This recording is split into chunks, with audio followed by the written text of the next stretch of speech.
Hi, and welcome to Accessibility The Last of Us Part 2, a 3-year development journey. So we're going to be talking about, first of all, the history of accessibility at Naughty Dog, and then how that sort of prepared us for working on Last of Us Part 2, and the huge journey that was bringing accessibility to Last of Us Part 2. So my name is, next slide, my name is Emilia Schatz, and I'm a lead designer at Naughty Dog, and along with Alex Nianaki, we headed up the accessibility on Uncharted 4 and have been advocating for accessibility at Naughty Dog ever since. But as many of you know, Last of Us Part 2's feature set was much more ambitious, so a lot more people got involved, and that really brought in my colleague here, Matthew Gallant. Hi, I'm Matthew Gallant. I'm a lead systems designer at Naughty Dog. And yeah, I got involved with the accessibility effort on Last of Us Part 2 because I thought what Em and Alex did on Uncharted 4 was just so inspiring and so exciting that it really made me want to get on board and help to get even more features online. Yeah, okay. So let's go ahead and jump back in time to Uncharted 4. So in Uncharted 4, this was the totality of the accessibility menu. And we were just getting started. We were primarily focused on motor control issues because that's where we got some player feedback about certain things, especially like repeated button presses was a request that we had a little bit of trouble, like players not being able to get through those. We really wanted to sort of expand kind of like how much players could sort of like just jump in and play our game, because it really does require a lot of proficiency to use all 17 sort of buttons on the controller and 2 analog sticks, and so things get really complicated, and that's where we thought we could really sort of start paring things down. And I think that for my own goal, what I was really hoping to sort of achieve is to make Uncharted 4 playable with just one hand, and I figured if we could sort of get options enough to be able to do that, then we would be in a good position. So here is sort of a quick test room of me playing Uncharted 4 using a number of different accessibility options: lock on aim, auto camera. As you can see, when I snap into cover, the camera pops behind me like that. You know, this really sort of like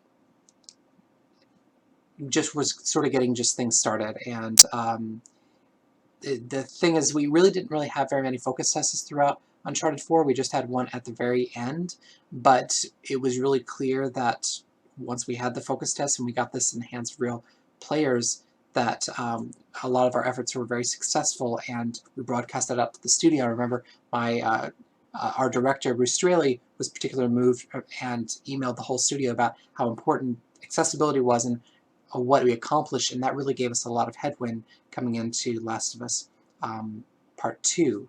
So let's start talking about that. So 2017. We had started pre-production in 2016, and we actually announced the game in late 2016. So, but we really wanted to get accessibility started very early in the project, and so 2017 started with, first Alex and I went to GA-Conf in March, I believe. Here's a clip of us. We were on stage with Josh Straub, who was consultant for us on Uncharted 4. And during the talk, we gave a Q&A, and Brandon Cole, who was in the audience, asked us if we had any thoughts about blind accessibility for T2, since Last of Us Part 2, since we had just announced the game, and we hadn't really thought about it before, and it really was a very interesting question. We ended up like talking with him and a couple of other people after the talk, and really talking about like what it would take to be able to do that and why it was important. And we were very excited to sort of get started and see what we could do with that. And we knew coming back to Naughty Dog that we really wanted to get other people excited at Naughty Dog, so that that's really like how this sort of accessibility initiative sort of gets going, is getting everyone sort of excited. So we decided to actually bring Brandon into the office, and I'll let him talk to you as he describes playing If you're Mortal listening, Kombat you can hear 6. that tone. No, Mortal Kombat. I don't remember which one it was. That is a repeating tone, and that means that one of the characters is near an environmental interactable object. It was me. See? Yeah. So Brennan's here in our studio at Naughty Dog, and what his talk about, what he showed us in Mortal Kombat really showed how an example of sound design is really key for blind accessibility, having sound tones and making sure that the character moves you do all have sounds associated with them that can let people understand what's going on the screen by just hearing it. But we were really especially interested in Brennan's experience with Resident Evil 6. About to happen right now, because Resident Evil 6 especially, well, specifically actually, is mostly accessible to blind people. And I'm bringing this back for those who don't know. It's mostly accessible because of an accident. Because it was not made accessible to blind people. No. One design choice the developer made is what makes this game mostly accessible. That design choice is this. Yes, the PDA/map. The reason that makes the game accessible is because when you activate the PDA/map, the arrow, of course, will show you where your next objective is, but it also turns the camera in that direction. And as it happens, movement happens to coincide with the direction of the camera, which means, effectively, if I do this,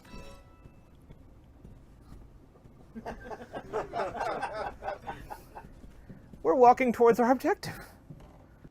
So this was really a eureka moment for us, and we realized that we could actually design that feature instead of it being an accident, and we decided to use a button press. So L3 would actually do that same thing. It would turn the player towards the position you needed to go.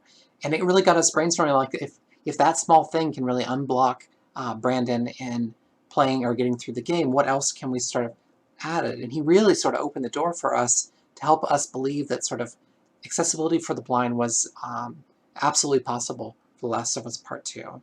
And although that was like the sort of biggest, sexiest feature that we were really like looking at implementing in Last of Us Part 2, there was plenty of other things we were wanted to get into, and we started doing a lot of research on. And the website here, gameaccessibilityguidelines.com, was extremely helpful for us looking sort of like to see what is the breadth of features that we really need to support. And it's great in the sense that it really breaks down various features in how difficult they are to implement and how needed the features are. So we started making sort of a laundry list of things that we felt really needed to sort of figure out. So, and also we had heard from players, so there was this thief vision mode that you could unlock in Uncharted 4 after you beat the game. It was sort of like a fun visual filter that you could sort of turn on for the heck of it, and but the players that found it realized that like this was actually really helpful for people with low vision and cognitive disability to be able to play our game much more effectively. And so we thought we could maybe take this and turn it into a more fully full feature. So, and with that, I'm going to turn it over to Matthew as we talk about starting to plan things. So in the fall of 2017, we were still in pre-production for The Last of Us Part 2, and we knew we had some ambitious goals for accessibility, and that we needed to get buy-in from some of the other departments at Naughty Dog. Every department has a production plan for what features and tech they plan to implement, and we wanted to get accessibility on their list. For instance, we would need buy-in from the UI team. We wanted to implement HUD scaling and new subtitle options. We would need buy-in from the programming team and the UI team to implement remappable controls. We would need to get buy-in from the audio team, the programming team, and the localization team if we wanted to do text-to-speech. We would need buy-in from the rendering team to implement high contrast mode. And we would also need, holistically, buy-in from QA to be able to test all these features and to be able to be testing for barriers for players with disabilities. We were very lucky, very fortunate that throughout the project we had Sam Schafel as a dedicated accessibility tester, and he also provided production assistance for the feature set, for the accessibility feature set. So in this meeting, we had all the stakeholders in the room, and we were able to work out a plan to get all of these features into the production schedule, and we began milestone planning for accessibility features. And that leads us to the first of the key takeaways in this talk. This one is common wisdom in the accessibility world, but it bears repeating because it's so critical. Features only get more expensive the later in production they're added. So we were having this meeting in 2017. We're still in pre-production. We're 2 to 3 years out from release. We could not have realistically asked for a feature like text-to-speech in 2018 or 2019 when production was really taking off. So if you want your game to be accessible, start planning for it early. So with that, let's talk about how we developed the text-to-speech feature. We started by looking at the PS4 OS, which we knew had some TTS for menu navigation. Unfortunately, there is no API for games to be able to use it. Furthermore, it's only available in US English, and we want to support as many of our localized languages as possible. From there, we started looking into dynamic TTS generation, either through embedded software or from a cloud service. And unfortunately, those came with 2 huge drawbacks.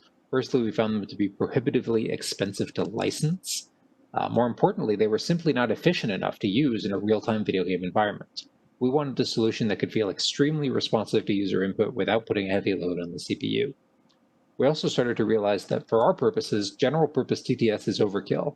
At the end of production, we would have a limited known quantity of strings that required synthesis, and we could simply generate our TTS audio files offline and ship the synthesized sound with the game.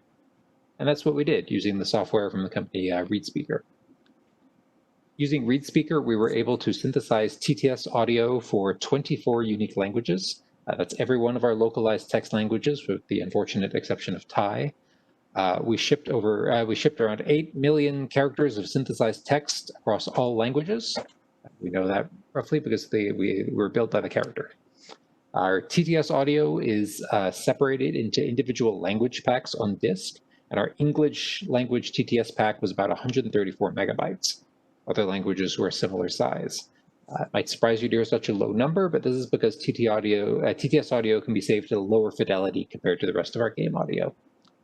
All of the TTS audio shipped on our second game disk. We were fortunate to be able to have that, but we only shipped certain languages on the disk, and it varied per SKU. For example, on our American SKU, we had English, French, South American Spanish, and Brazilian Portuguese on the disk, and other SKUs had different languages included. So once we had this tech rolling, it was generally fairly straightforward to implement it across the game. There were some nuances that I don't have the time to get into, unfortunately, but it's stuff like when you're writing a script for TTS, making sure that the important information is first, so that if players need something timely, they can hear that first. We had a markup language that was included in ReadSpeaker that let us adjust the pronunciation of certain words. We have a bow in our game. If it says bow, we can go ahead and change that. We had to deal with priority of TTS coming in. Our first implementation just enqueued every new TTS request to the end, but that ended up being insufficient for kind of high priority TTS requests coming in, like tutorials and stuff. So we had to make different priority levels for our TTS. And then we also had to work out, we got feedback from our focus testers that they didn't like it when TTS spoke over the characters. That if the character was speaking, they really wanted to hear that story context was much more important than anything the TTS was saying. So we developed tech to duck the TTS when a main character was speaking. But unfortunately, even that needed individually marked up exceptions, where sometimes it was really critical that TTS be heard.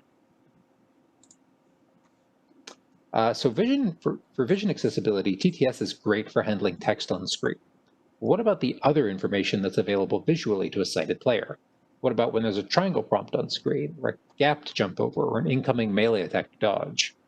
Brandon had showed us how Mortal Kombat added this non-diegetic audio cue to represent when a character was near an interactable background element. We decided to take a similar approach. Justin Mullins was the sound designer for the audio cue system. Because we have multiple actions mapped to the same buttons, he decided to create a unique audio cue for each of the main buttons. This created a smaller audio vocabulary that was more realistic for a player to be able to learn. The sounds were designed to play in-world in 3D, giving additional spatial information for blind players to orient themselves. He also created variants of the base sounds for things like hold triangle or distant triangle cue that's nearby but not active currently. However, we knew that we had the same audio cue sounds for like a triangle for buddy boost or a triangle for mounting a horse. We started thinking, could we provide players with more context? The solution Justin came up with was the concept of sweeteners. There's these small diegetic sound cues that play directly after the button cue. For example, for mounting a horse, the player would hear the triangle audio cue, followed by a mount horse sweetener, which sounded like a horse whinny. So here I'm going to show you some of the sound cues playing in the audio glossary. The audio glossary is a reference that players have access to from the menu, and they can listen to these audio cues in a stress-free environment. And they can refer back to it whenever they'd like. Sounds for interact, for crouch, for melee, for jump.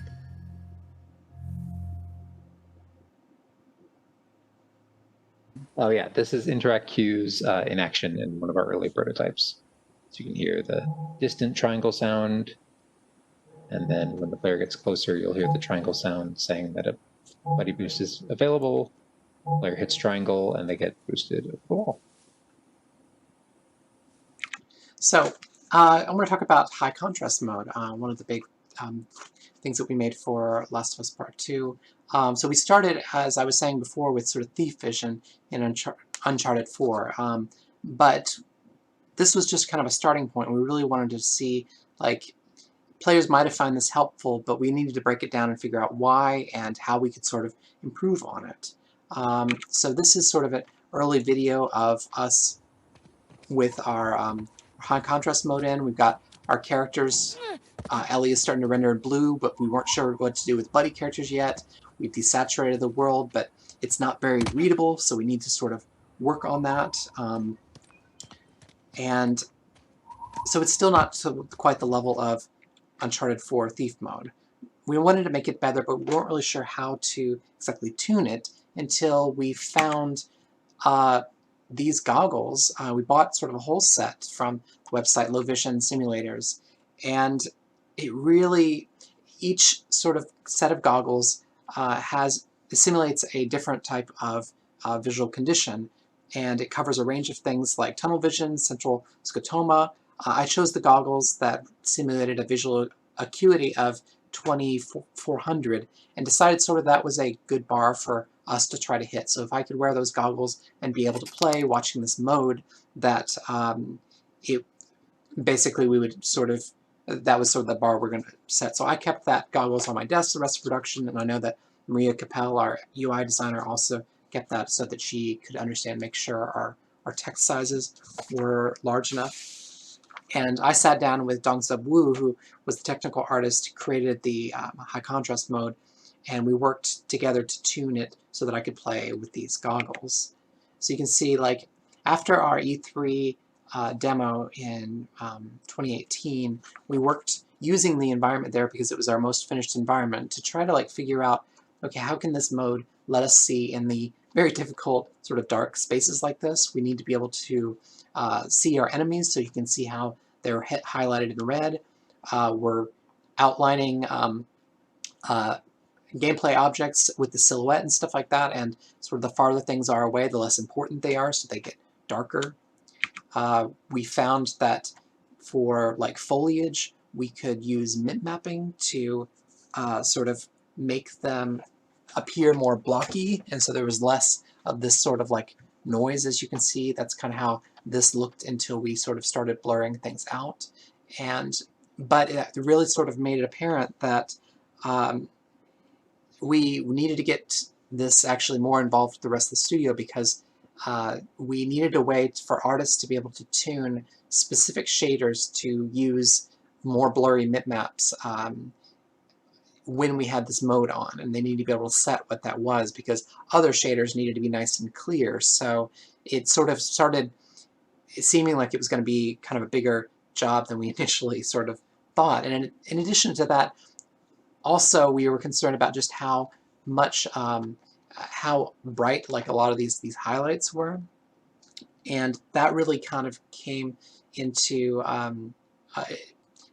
it came to the forefront, especially after our first focus test, when we had one of our consultants, James Rath, play this, and he was just kind of, he played the darker areas really well, but then these areas with a lot of like foliage and stuff like that, it really was pretty overwhelming. So we actually had him sit down and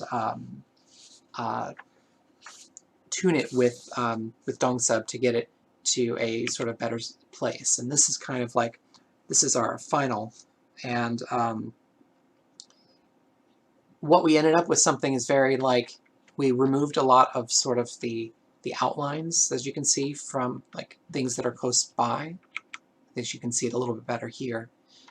Most of the outlining is actually removed from the sort of foreground areas. We use it as it sort of goes into sort of the background, and as things sort of get darker, you can really sort of see that sort of outline come in. And what's great about that is that you can really see the important objects sort of contrasted with the dark stuff that's in the background, but at the same time, these light outlines can really sort of let you see what's going on.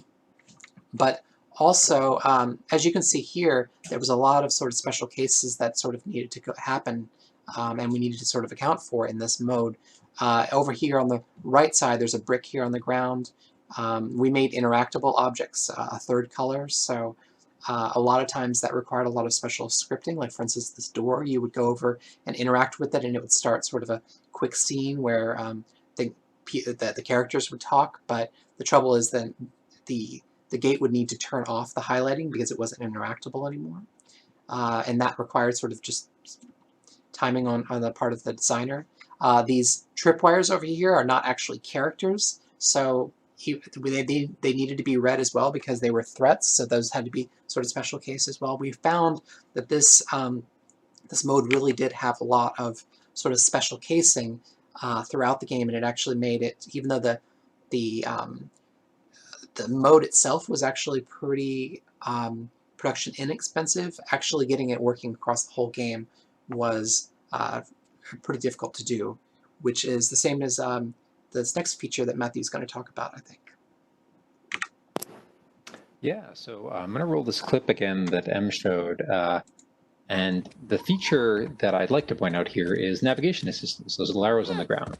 And this is our take on the feature Brandon demonstrated from Resident Evil 6, which allowed him to rotate the camera to face the golden path. The basics of the system were simple to implement. We actually developed it entirely in our scripting engine. But to support this feature, we knew we would need two difficult things. Firstly, we would need to manually mark up the goal position for every section of the game. And secondly, we had to ensure that the entire game, including sections without NPCs, still had nav mesh markup so we could pathfind to the goal position. And we knew that these would be big production asks from the design team, particularly since we were still in pre-production at this time and we didn't know how large the game was going to be. Another feature we designed for vision accessibility was something called Enhanced Listen Mode. So sighted players are able to use our regular listen mode to see nearby enemy silhouettes through walls. We decided to build on this feature to provide this information as audio instead. So while holding R1 for listen mode, the player can press square to scan for enemies. This sends out a sort of sonar pulse, which plays a little audio tone in 3D when it touches an enemy. Pressing triangle does the same, but it scans for items and interactables. So by the fall of 2018, we had our first pass at a feature set in place. And with the help of Sam Thompson, who's a producer at Sony, we were able to reach out to 3 consultants for our first accessibility playtest. We invited Brandon Cole, James Rath, and Paul Lane to come play the game and give their feedback on our work so far. And here's some footage from our first focus test. It turns the character and it turns the screen and the character towards your next objective. So you're able to sort of instantly sort of flip. It was very much inspired by the talk you gave last time you were here. I figured. Hopefully That's a beautiful thing.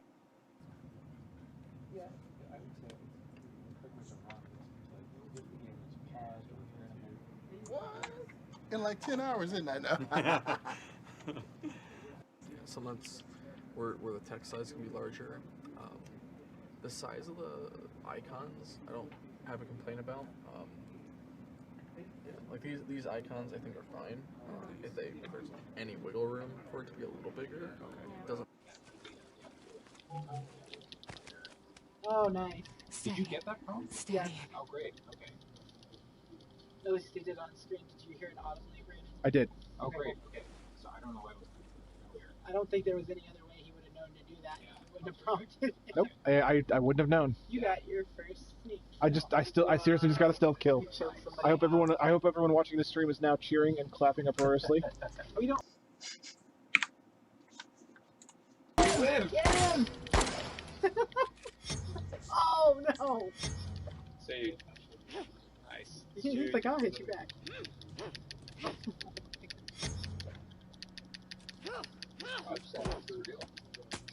Oh, needed. Nice. You punched him in the throat. Oh, For Marcus. So we got so much great feedback from our accessibility consultants, too much to comprehensively list here.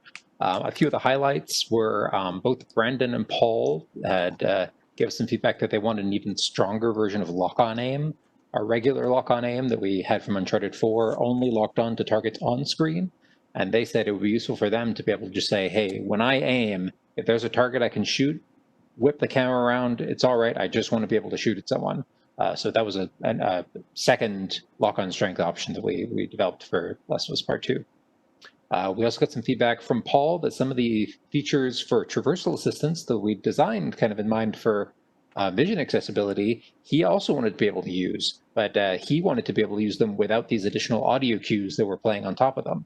So we separated out that logic so that players who want to use them but not have the sound are able to do so. We got some great feedback from Brandon, who suggested that he wanted to be able to use navigation assistance to be able to path to enemies or pickups. And we found a clever way to do that when combining it with enhanced listen mode. He also gave us some feedback that the HUD, the health and ammo HUD in the bottom right corner, he never was able to that was never provided through text-to-speech. All our other menus you can get read to you from text-to-speech, and that one never does. And he proposed a kind of what is my status button that he could press, and it would read out how much health and ammo he has, maybe what state his character is in. And that was a great idea. And we implemented that as a feature, and we mapped it to one of the touchpad swipes. One of the most interesting bit of feedbacks we received is that he loved, we had this feature called Invisible While Prone, which you saw him using to get a stealth kill. But he thought that was great, but he wanted to be able to put a time limit on it so that players could opt in for some additional challenge, even when using this accessibility option. So that takes us to our second key takeaway. Again, all of this is super obvious stuff, but please hire accessibility consultants and playtest with them as early as possible in the development process. If you're an able-bodied game developer, then you can only get so far by following best practices or speculating about useful features. You really won't know what kind of barriers still exist in your games or how your accessibility features are falling short unless you bring in people with expertise. Furthermore, it follows a critical principle in the disability rights movement: never about us without us. So our focus testers also had some great feedback on how our menus are organized. The general sense I get just from speaking to you all and just hearing various comments is that there's no fear of too many options. Am I generally correct about that? That even if our accessibility menu is 20 pages long and you have to sort through it, that's better than having fewer options. We will go through it because Absolutely. Okay. and I think we can all speak for a lot of people. We can all speak for a lot of people who it's either they have a million options to sort through and select and turn on the ones that they want, or they don't get to play the game at all. You know. In our first iteration, the build they just played, we authored monolithic options for vision accessibility mode and motor accessibility mode. This was obviously misguided, but our consideration had been, firstly, that we saw our vision accessibility features as working together to create a holistic experience. We were concerned that enabling features piecemeal would feel incoherent. We also have a natural tendency as designers to prefer minimalism. We like small, elegant menus. We learned that we would have to embrace maximalism in our accessibility menus. So our second pass in an accessibility menu, once we had added these dozens of individual accessibility options, we were concerned that players might have trouble identifying which options might be useful for them. This led us to the creation of this menu, which allows the player to filter the accessibility options by condition. This menu organization was also a failure for several reasons. Firstly, our playtesters didn't trust us to categorize these features correctly. As we've frequently seen, developers cannot anticipate how our features will be used or who they might be useful for.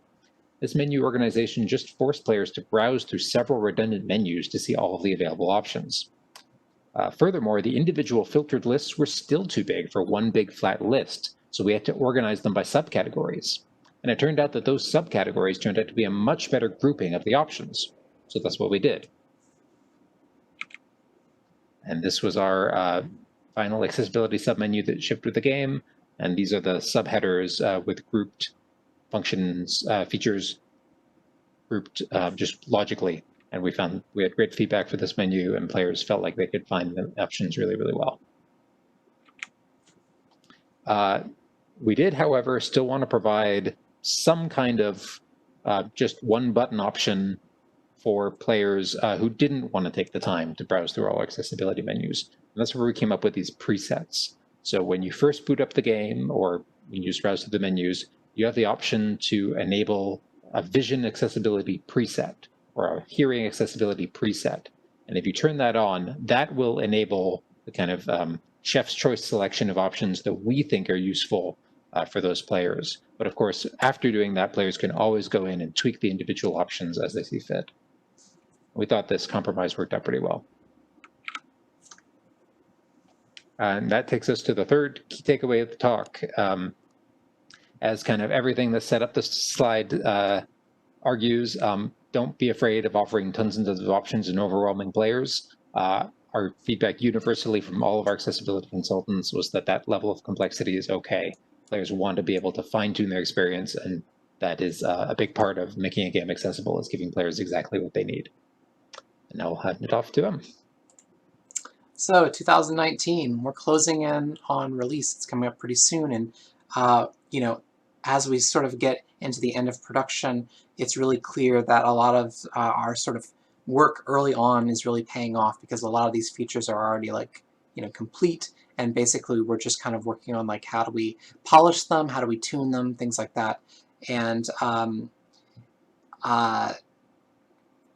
so let's see, but a lot of the focus testing that we've been doing so far has been very focused on having people play individual features, but we didn't do a lot of testing on the overall game, and we really needed to start doing that because we were worried that there were parts of the game that were playable, were accessible, and then parts that weren't, so we really needed to start doing continued testing.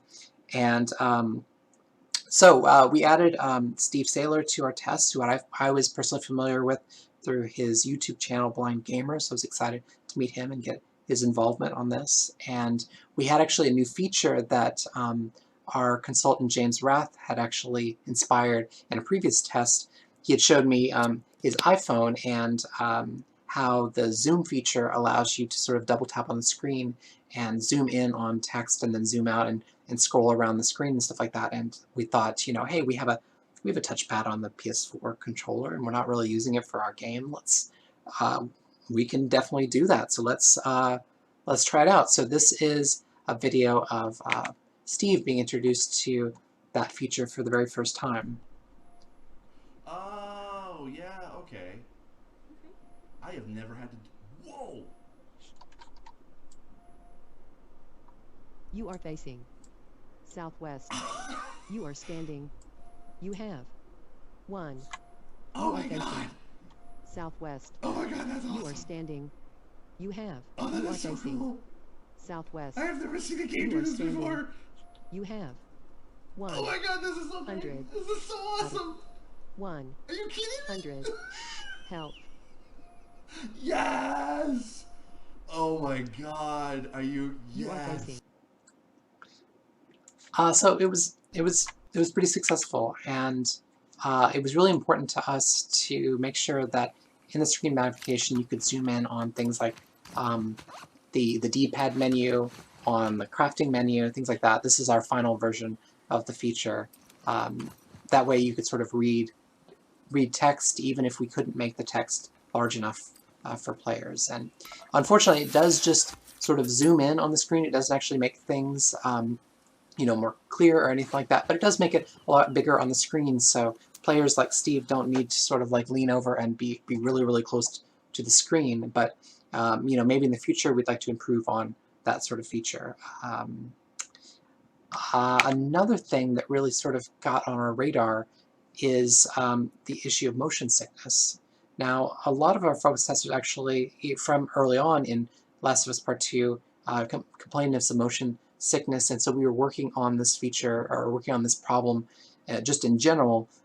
We got a letter from a player back in 2018 mentioning how motion sickness was really bad for them in a lot of games, and they found that in God of War, they had some tweaks where you could turn down the camera shake and the ambient camera sway, and that really opened up the game for them and allowed them to be able to play the game. So we definitely added that to the list of stuff we wanted to do, along with things like adjusting the camera distance and the field of view. A lot of players experience motion sickness based on the really, really close third-person kind of camera, and so we wanted to let players, within reason, I guess, tweak that sort of effect. We also have this dolly zoom effect and full screen effects that are all like visual effects that happen in post that happen at different times through the game in context, and but certain players were really affected greatly by that. And then lastly, adding a persistent center dot option so that you could have something to focus on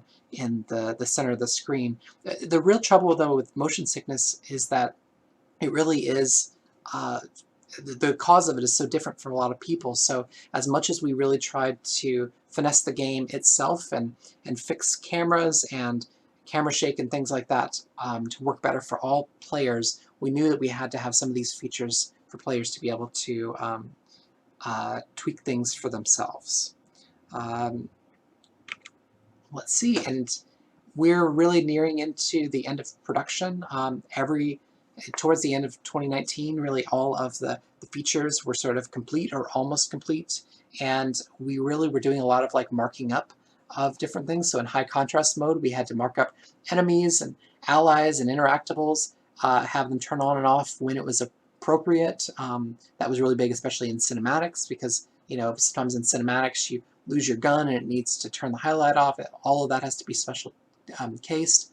Marking up levels for navigation assistance, and making sure that not only is there nav mesh everywhere because we hand place that, but also as players move through and complete goals, that the next goal is always set properly so that you can navigation to use the assistance to be able to get to the next thing. And then puzzles were especially challenging because every single puzzle was bespoke in our game. There wasn't sort of a ready-made way to just kind of make them accessible.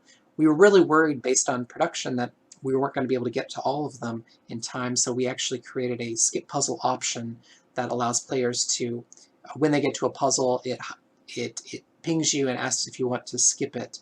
And we left that in the game, even though eventually we were able to actually make our game accessible for all of our puzzles to the standard that we were hoping to. So, but that was definitely a big challenge. And, beyond that, there was just plenty of edge cases all over the place, and of course collectibles. So yeah, and then we came to 2020, the worst year ever, but we shipped the game and we're really proud of what we did. We were really worried for a long time that, was this game going to be fully accessible for a blind player to be able to play from start to finish, and we were really confident by the time we released that we had that working. And we really got to, once we got to Gold Master, we really got to work with our marketing department on how we could sort of get the word out there. And so we started doing interviews and getting sort of early releases to players and advocates. For Uncharted 4, we didn't really do any PR about accessibility issues until like several weeks after the game release, and felt like it really got lost in the shuffle. And we really don't want players to that either want or need these features to find out about them like weeks or months later. We really want players to know about them beforehand so they can judge for themselves if the game is going to be a good purchase for them. So we really wanted to get that out there. We did a blog post outlining all 60 of the options, but it sort of I think a lot of people were really excited about it, but it didn't get much further about that until Steve Saylor actually shared his really emotional video. I'll play a little bit of that. Oh, there we go.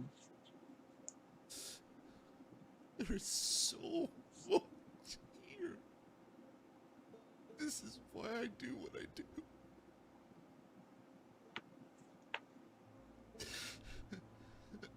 This is why I work so hard to promote accessibility. This is why, because this is important.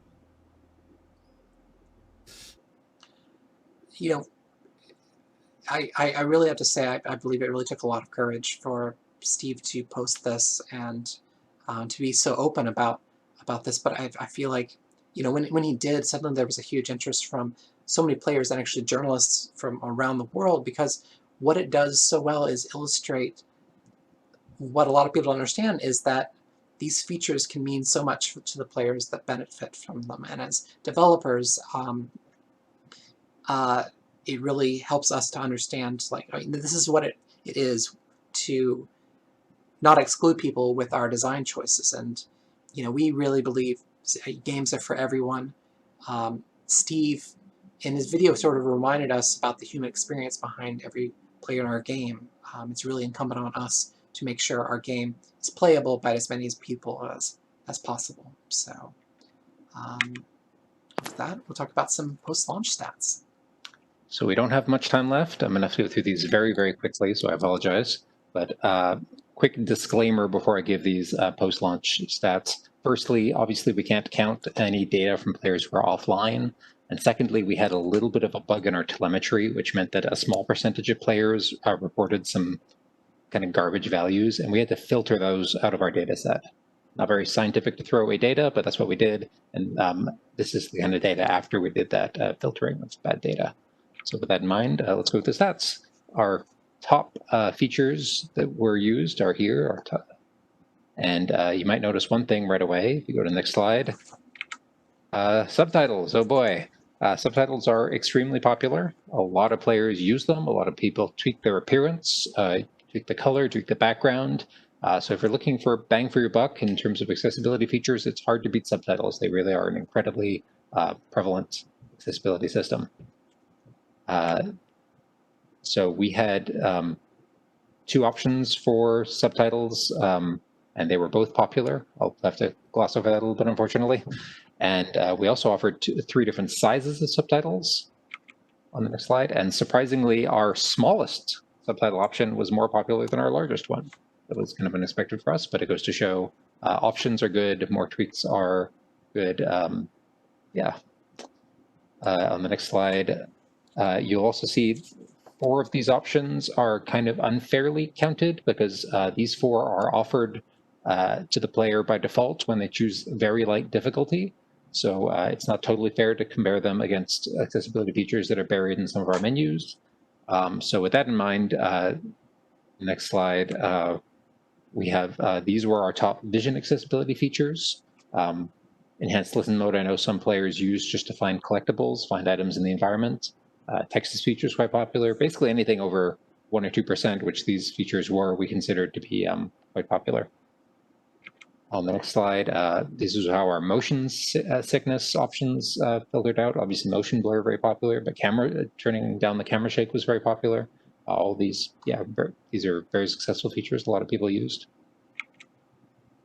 Another surprisingly, to me at least, successful set of features were all of our combat accessibility tweaks. These were kind of things that we let you change the fundamental kind of rules and mechanics of the game, and these are big adjustments. When you turn them on, they really are changing the game mechanics quite a bit, and they were super popular. People appreciated being able to go in, and if they had difficulties or if there was a mechanic that wasn't working for them, there were options to be able to help them get through that. And a couple miscellaneous ones. 2% of players asked for more frequent hints during puzzles. We think of that as kind of a cognitive accessibility feature. And then 2% of players used auto pickup. I think partly at least because of this article that was written on Forbes that said that auto pickup was the setting that makes The Last of Us 2 so much better. And with that, a quick key takeaway here is that we went big, we went wide on our accessibility feature set. And one of the benefits of taking the time to invest in these features is that then you have them and you can build off them in the future. It really is an investment, and we think it's a great one. So we really want to thank everyone that really helped us with this. It really takes a huge team sort of like effort of actually a lot of people being excited about making this happen. And thank you for all our accessibility consultants. We really couldn't do it without their feedback. Thank you to our Worldwide Studios QA accessibility testers and user experience research team. Thanks for Sam Thompson and of course everyone at Naughty Dog. Sam Schafel actually was often said that he believed that every single person at Naughty Dog fixed a bug that was related to accessibility at one time during production. So thank you to everyone. And of course, JConf organizers for hosting our talk. And all to you. Thanks so much, everyone. Yeah. Bye.